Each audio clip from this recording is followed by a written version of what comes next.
দোয়া যদি কবুল করাইতে চাও হারাম খায়া কিন্তু দোয়া কবুল হবে না। দোয়া কবুল করতে গেলে হালাল খাওয়া লাগবে। ওরে তো জুতা দিয়ে নাড়া করা দরকার। কি অবস্থা! কাদিয়ানীদের বিরুদ্ধে কথা বলার কারণে দুইজন হক্কানি আলেম একজন বক্তার জিহ্বা কেটে নিয়েছেন। আমরা তাদেরকে লক্ষ্য করি বলে, শোনো আলেম নামের জালেম, তোমরা যারা কাদিয়ানীদের বিরুদ্ধে কথা বলার কারণে বক্তার জিহ্বা কেটেছ, একজন বক্তার জিহ্বা কেটে কাদিয়ানীদের বিরুদ্ধে কথা বলা বন্ধ করতে পারবে না। একজন বক্তার জিহ্বা কাটো, হাজার বক্তার জিহ্বা কাদিয়ানীদের বিরুদ্ধে কথা বলা শুরু করবে। আর্জেন্টিনা ফ্রান্সের যেদিন খেলা হলো, আমাদের খুলনা হাদিস পার্কে এক মিলাদ মাহফিলের ব্যবস্থা করা হলো। কোন মায়ের সন্তানরা করেছে আমি জানি না, তবে কিছু আছে বাপ মরে গেলে, মা মরে গেলে মানে একটা পোল্ট্রিও জবাই করে না, তবে আর্জেন্টিনার জন্য গরু জবাই করেছে, ব্রাজিলের জন্য মানে গরু জবাই করেছে। এরকম প্লেয়ার আছে না নাই? ওই মৌলবী সেখানে এসে দোয়া করেছে, আল্লাহ তুমি আর্জেন্টিনার ভিতরে বরকত দাও। নাউজুবিল্লাহ বলেন না? দেখবেন ব্রাজিল যদি গোল খায় দুই একজনের মাথায় বরফের পানি দেওয়া লাগে। আর্জেন্টিনা যদি হেরে যায় দুই একজন তেঁতুল গাছে গলায় দড়ি দেয়। কিন্তু এই মুসলমানের বাচ্চারা জানে না, 200 কোটি মুসলমানের কলিজায় আঘাত দিয়ে 2 কোটি ইহুদির বাচ্চারা আমাদের প্রথম কেবলা বাইতুল মুকাদ্দাস মসজিদটা মুসলমানের রক্তে রঞ্জিত করতেছে। কথা বলুন ঠিক কিনা? এই আর্জেন্টিনার ভক্তরা, এই ব্রাজিলের ভক্তরা, এই ফ্রান্সের ভক্তরা, এই জার্মানির ভক্তরা, কিয়ামতের ময়দানে রাসূলের কাতারে তোর জায়গা হবে না, আলেম ওলামার কাতারে জায়গা হবে না, তোর জায়গা হবে মেসি আর নেইমারের কাতারে। তুই জানিস না যে মসজিদে কোরআনুল কারীম খোদাই করে লেখা, তাম পৃথিবী সব নবীরা নামাজ পড়েছে, এক মসজিদই প্রমাণ করবেন না, শুধুমাত্র একটা মসজিদ বাইতুল মুকাদ্দাস। আদম নবী থেকে শুরু করে সব নবীরা নামাজ পড়েছেন। সুলাইমান আলাইহিস সালাতু ওয়াস সালাম জিন দ্বারা যে মসজিদ নির্মাণ করেছেন। শুধু তাই না, যে মসজিদে আশেপাশে এত নবী রাসূলদের মাজার পৃথিবীতে অন্য কোনো জায়গাতে আপনি পাবেন না। ওই ইহুদির বাচ্চারা সেই মসজিদে ছোট ছোট মাসুম বাচ্চা তার মা বাবাকে পৃথিবীর জমিন থেকে বিদায় করেছে। যখন ক্ষুধা লাগে কুত্তার সাথে ডাস্টবিনে গিয়ে পচাবাসি খাবারগুলো খায়। ঈদের দিন তুই নতুন জামা পরলি, আরও ছোট ছোট বাচ্চাগুলো রক্ত মাখা জামা গায়ে দিয়ে মা মা বলে তারা রাস্তার পরে কেঁদেছে। ঈদের দিন তুই ভালো ভালো খাইছিস, পোলাও বিরিয়ানি খাইছিস, ছোট মাসুম বাচ্চাগুলা ধুলা পর্যন্ত তারা চাবাইছে, ওদের কিছু খাওয়ার ছিল না। তুই কাজ সাপোর্টার যদি হতে চায়, দালালি যদি করিস, আল্লাহ রাসূলের পক্ষে দালালি করতে হবে। কথা বলেন ঠিক কিনা? কোরআনের পক্ষে কথা বল, ইসলামের পক্ষে কথা বল, আলেম ওলামাদের পক্ষে কথা বল। কিয়ামতের ময়দানে আল্লাহর কসম কোরআন তোর পক্ষে থাকবে। কষ্ট হচ্ছে আপনাদের? মুসলমান বন্ধুরা রে আমার, আইয়ুব আলাইহিস সালাতু ওয়াস সালাম নিজে অসহায় হয়ে গেলেন। তাফসীরের মধ্যে লিখছে, স্ত্রীর মাথার দিকে তাকায় দেখে মাথার চুল নাই। মনে বড় কষ্ট, চুলগুলো কোথায় গেল? স্ত্রী বলে, স্বামী আপনার খেদমত করার জন্য যে বাড়িতে কাজ করে, বাড়ির মেয়েটার মাথায় চুল কম, আমার সুন্দর চুল দেখে তার লোভ হলো, এক গোছা চুলের বিনিময়ে ভালো খাদ্য দিবে। আমি দিয়ে আসলাম এক গোছা প্রথম দিন, দ্বিতীয় দিন আরেক গোছা দিতে দিতে আমার মাথার চুলগুলো সব দিয়ে দিলাম। উনি আগে বলেছিলেন দোয়া করব না, আমার আল্লাহ পাক আমার দেখতেছে। মনে বড় কষ্ট নিয়ে আইয়ুব আলাইহিস সালাতু ওয়াস সালাম দোয়া করলেন, আন্নি মাসানিয়াদ-দুররু ওয়া আনতা আরহামুর রাহিমিন। আল্লাহ আমি বড় বিপদে আছি, বড় কষ্ট আছি, আপনি শ্রেষ্ঠ দয়ালুরও দয়ালু। বন্ধুরারি আমার, জিবরাইল আলাইহিস সালাতু ওয়াস সালাম হাজির, পানি নিয়ে আসলেন। এ নবী আইয়ুব দোয়া করেছেন, আল্লাহ রাব্বুল আলামিন আপনার দোয়া কবুল করে নিয়েছে, গোসল করেন, আল্লাহ পাক আপনার সুস্থতা দান করবে। গোসল করতে দেরি হলো, যেই গোসল শেষ হয়েছে তাকায় দেখে আইয়ুব আলাইহিস সালাতু ওয়াস সালামের চেহারাটা পূর্বের চেয়ে আরো সুন্দর হয়ে গেছে। ক্ষমতা কার? আরো জোরে বলেন কার?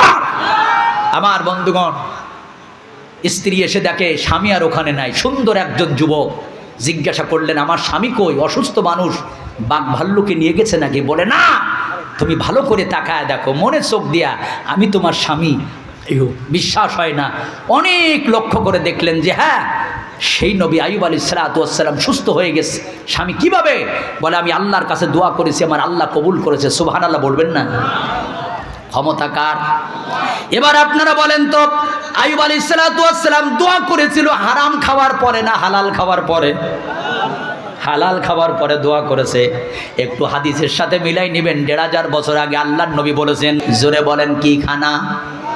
ইয়া আইয়ুহান নাস কুলু মিম্মা ফিল আরদি হালালান তাইয়্যিবা। এ পৃথিবীর মানুষ, আমি আল্লাহ বললাম এই দুনিয়াতে হারাম খাদ্য থাকবে, হালাল থাকবে, ঘুষ থাকবে, সুদ থাকবে, অন্যায়ভাবে মানুষের গালে চড় দিয়া জমি দখল করে নিয়া সেই জমিতে ফসল লাগানো থাকবে, মিথ্যা মামলা দিয়ে জেলে ঢোকায় দালালি করা টাকা থাকবে, একজনের শেয়ার আর একজনে কেড়ে নিয়া সেই ক্ষমতা পাওয়ার, এই টাকাও অবৈধ টাকা তোমার থাকবে, হালালও থাকবে হারামও থাকবে। কোনটা খাবার তুমি এখন সিদ্ধান্ত নাও। যদি হালাল খাইতে পারো তোমার দোয়া আমি আল্লাহ কবুল করব। এবার আপনারা বলেন তো, আমার বাংলাদেশে হারাম আছে না? না, তবে আপনাদের আরো লগনে আপাতত নাই। দুই একজন সুদ খায় 1000-100 টাকা, আর এখন দুই এক নামাজি সুদ খায় 1300 টাকা। কয়শো টাকা সুদি মারে? কথা বলেন। 300 টাকা। দেখবেন নামাজ পড়তে পড়তে কপালে দাগ হয়ে গেছে, মাঝে মাঝে আয়নার দিকে তাকায় এখন আহা হা হা হা, যে দাগ বানাইছি আমার জান্নাত ঠেকায় কিডা? আমার জান্নাতে না দিয়ে আল্লাহ দেবে কার? অথচ হাজারে কয় টাকা সুদ খায়? 300 টাকা। ওরে শয়তান, মুখে দাড়ি, মাথায় টুপি, লম্বা জামা, এমনও ঘুষখোর অফিসার ঘুষ না দেওয়া পর্যন্ত ফাইলি সই করে না। বাংলাদেশে আছে না নাই? সব ঠিক আছে, তসবি ঠিক আছে, দাড়ি ঠিক আছে, টুপি ঠিক আছে, লোকে জমা জমির আইল কেটে কেটে কেটে কেটে ব্যাখ্যা করে, আর মসজিদে আসি কয় কাতা সোজা করি দাঁড়াও। ঈদগার কাতা সোজা করে, মসজিদের কাতা সোজা করে, লোকে জমা জমির আইল কেটে ব্যাখ্যা করে। এই যে আইল ছাটার সময় আসতেছে বৃষ্টিকাল, দেখবেন দুই একজন মুরব্বী একেবারে কাঁচা মেরে বিমানবন্দর বাইর করে আইল ছাঁটতে ছাঁটতে আইলের টাক বাইর করে ফেলাবে। আপনাদের এলাকায় নাই? কেমন করে ঘুমাও তুমি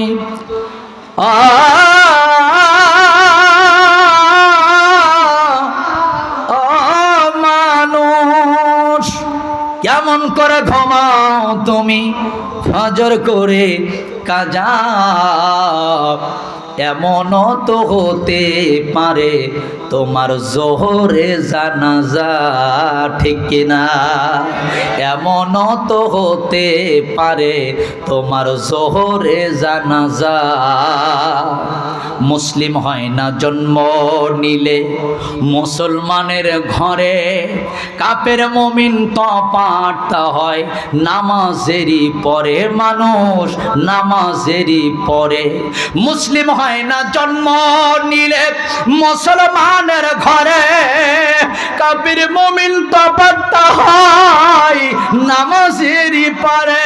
জীবন চলে গেলেও নামাজ, ও তুমি জীবন চলে গেলেও নামাজ হয় না যেন কাজা। এমনও তো হতে পারে তোমার জোহরে জানাজা, ঠিক কিনা? আরো জোরে বলেন ঠিক কিনা? কষ্ট হয় আপনাদের? ওয়াজের নাম কি ছিল? দোয়া কবুল। তাহলে যদি কেউ হারাম খায় এর দোয়া কি কবুল হবে? আরো জোরে বলেন হবে? হারামে কি আরাম আছে? কোটি কোটি টাকার মালিক, কোটি টাকার মালিক সারাদিন অফিস করে, BMW গাড়ি চড়ে, 3 লাখ টাকার পালঙ্কে যখন ঘুমায়, রাত 4টা বেজে গেছে, মাগার ঘুম আসে না, ওর ঘুমের ট্যাবলেট খাওয়া লাগে। কথা বলেন না কেন? ওর ঘুমের ট্যাবলেট খাওয়া লাগে। ওর স্ত্রী দেখা যায় প্রায় ফেসবুকে চ্যাট করে অন্য পুরুষের সাথে, আবার দেখা গেল মাঝে মাঝে আর একজনের সাথে ফুরুত। কথা বলেন না কেন? অশান্তির আগুনে দাও দাও করে জ্বলতেছে।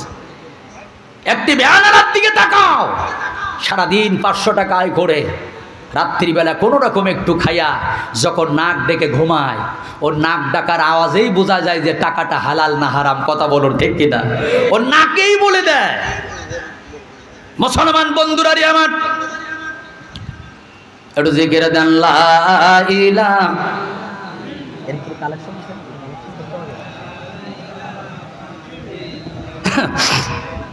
লা ইলাহা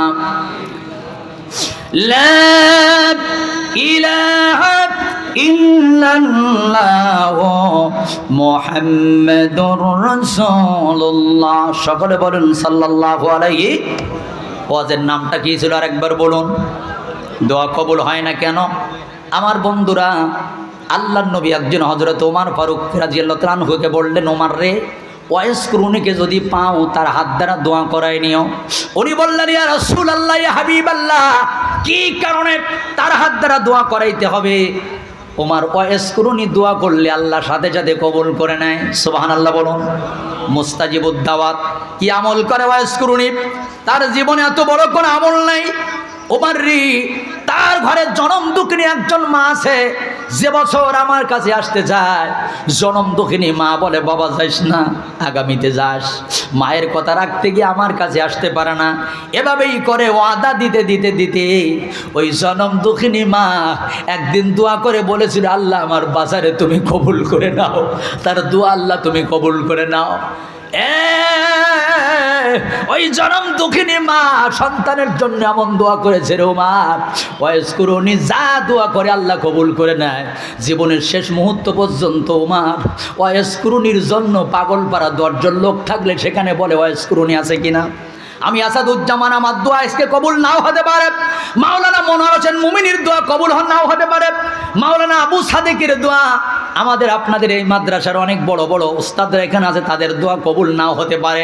এই আরশনগরের কোন সন্তানটা জনম দুঃখিনী মাকে ভালোবাসে, বাবাকে ভালোবাসে, এমন একটা সন্তান আজকে স্টেজের পরে আনবেন, ওর হাত ধরে আজকে আখেরি দোয়া করানো হবে। ওই সন্তান যদি প্রকৃত মা বাবাকে ভালোবাসে মন থেকে, আল্লাহর কসম দিয়ে বললাম হতে পারে ওর দোয়াটা আল্লাহ কবুল করে নিবে। বর্তমান সময় আমার বাংলাদেশে এই আমলটাই কিন্তু অনেক পিছিয়ে আছে, যে আসলে পিতা মাতার সেই পরিপূর্ণ হক আমরা কোনো সন্তান আদায় করতে পারি না। একবার জোরে জোরে বলুন কথা ঠিক কিনা? কোন সন্তান মনে করেছি একটু খাইতে দেওয়া আর বছর একটু কাপড় দেওয়া, এটা মনে হয় পিতামাতার খেদমত না। এটা পিতামাতার খেদমত না। শোনেন, আমি না কিছুদিন আগে বাবা চিনেছি। বাবা কেমন জানেন? আমি যেখানে চাকরি করি ঘোগরাঘাটি, আমার এক মসজিদের মুসল্লি ছেলে ঢাকায় অ্যাক্সিডেন্ট করেছে, শরীরের 40% পুড়ে গেছে, হাতের কোনো গোস্ত নাই, হাড্ডি বের হয়ে গেছে, হাতে গোস্ত নাই। 1 সপ্তাহ পরে ওনার বাবা আমাকে দাওয়াত দিলেন, ওনার বাড়িতে দাওয়াত দেয়া আমি যখন খাইতে বসলাম, বাবা বলতেছে, হুজুর দোয়া করেন, ঢাকায় গোস্ত দিতে যাব।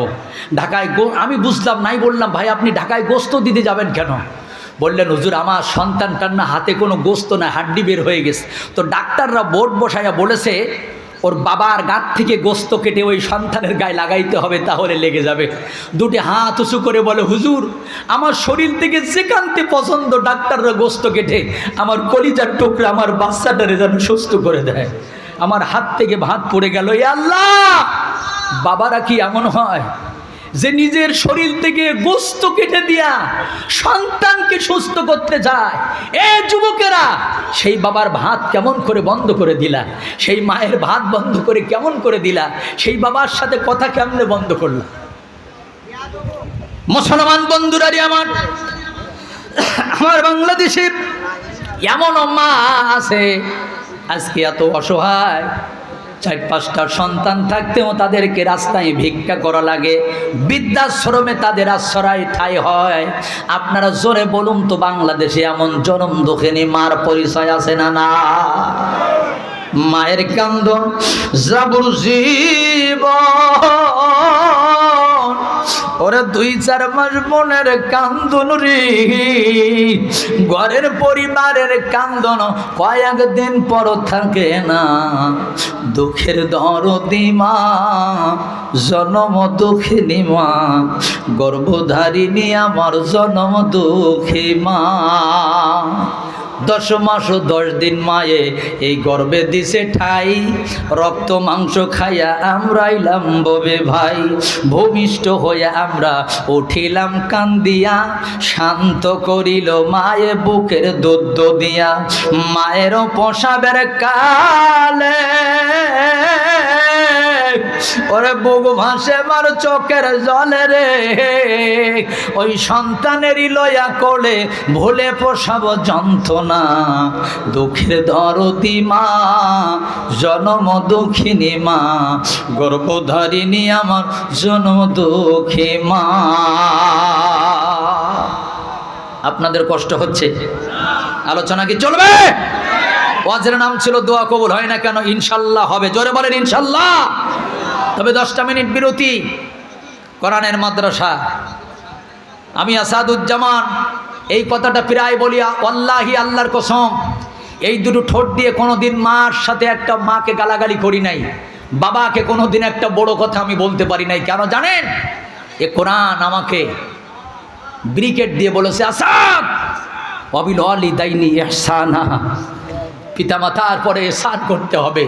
হুজুরদের কাছ থেকে যখন এহসানের ব্যাখ্যা পড়েছিলাম, এহসান কি তাফসীর পড়েছিলাম, তখনই বুঝেছি যে পিতামাতা কি জিনিস। আজকে হাজারো সন্তান আছে, প্রমাণ নেন, মাকে বৃদ্ধাশ্রমে রেখেছে, খাইতে দেয় না। একটা মসজিদের ইমাম কয় 1000 টাকা বেতন পায়, মার জন্য আঙ্গুর ফল কিনে নিয়ে যায়, ঔষধ কিনে নিয়ে যায়, বাবার জন্য ভালো কাপড় কিনে নিয়ে যায়। এই কোরআনওয়ালারা কোরআন